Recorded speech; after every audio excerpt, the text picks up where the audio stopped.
Yesterday, I covered 3 content moves that you can make that will cut the length of your sales cycles.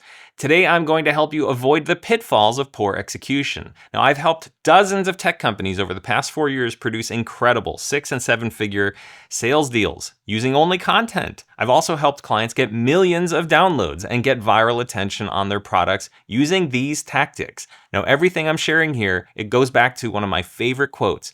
Practice doesn't make perfect. Perfect practice makes perfect. This means that you can't just expect a solution to work for you. You have to work on your execution and iterate to improve things over time. Otherwise, you're just practicing and habituating poor execution. So, here are the potential pitfalls of these content moves so you can get results and not confused prospects who take forever to buy something. All right, number 1, your explainer content. It needs to actually explain what you do. I cannot tell you how many times I've visited a tech company website, spent 10 minutes, and I couldn't figure out what they actually do. Having explainer content should prevent that problem. Too many companies get caught up talking about themselves, and that's why you can't understand what they do. Because these companies, they forget they have to explain to a prospect why their product is worth time, attention, and money. They need to remember this, right? So your explainer content should give a prospect a clear takeaway about what you do, because this is the first step towards being memorable. Now, here's a good measuring stick to see if you're doing it right. Produce some explainer content and then share it with other people. Maybe your personal social media feed or your business network or whatever. Ask them if they can explain what you do based on your content and use that feedback as an indicator that you're on the right track. Remember, if your prospect can't explain what you do, why would they buy your product? Makes no sense, right? Number 2, your content funnels, like your minimally viable product content that I talked about previously, it all needs to cater to your audience's pain points. The only reason someone might hand you money is because you are a solution to a problem that they're facing, right? You need to focus on the pain points of your audience and present your product or service as the logical solution to their problem. It's very simple, but most companies make it too complicated.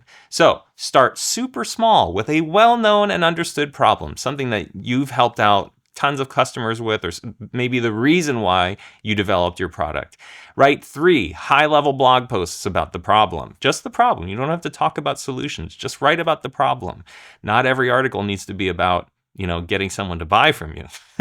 Then write 2 blog posts that explain the problem a little bit deeper while showing how your product or products like it manage the problem. And then write a blog post and a case study or a white paper about the specifics of how your product solves the problem. Actually show your product solving the problem. You want to do more showing and less telling, right? Show, don't tell. So if you do this, you will have far fewer prospects who are far less confused, and they'll also be more ready to buy.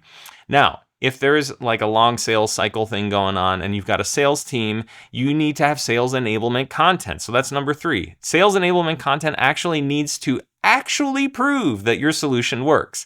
Your case studies need to prove that you're able to deliver on what you promise.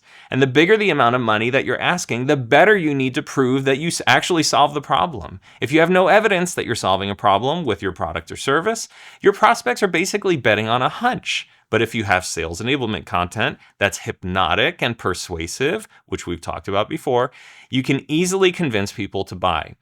You're also asking your sales team, which may just be you or your website, to convince people using charm and persuasion, which does kind of work, but it makes for a longer sales cycle. And we want to shorten the sales cycle, right?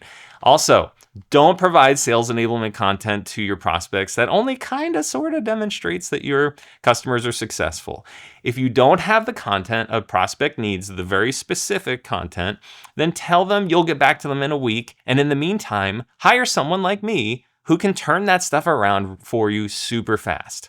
All right, to wrap all this up, it should be clear that there's a theme going on, right? Focus on your prospects and you'll shorten the sales cycle. Content is really the only way of doing this without trading time for money. If you don't want deals to drag on for months or years, you need to get your content going. Don't think of it as extra or cost. Think of it as an accelerator. It accelerates your sales process. You're literally saving time, money, and frustration by writing case studies, white papers, explainer pieces, yada, yada. The better equipped your prospects are, the greater the chance of them making a purchase in a much shorter time span.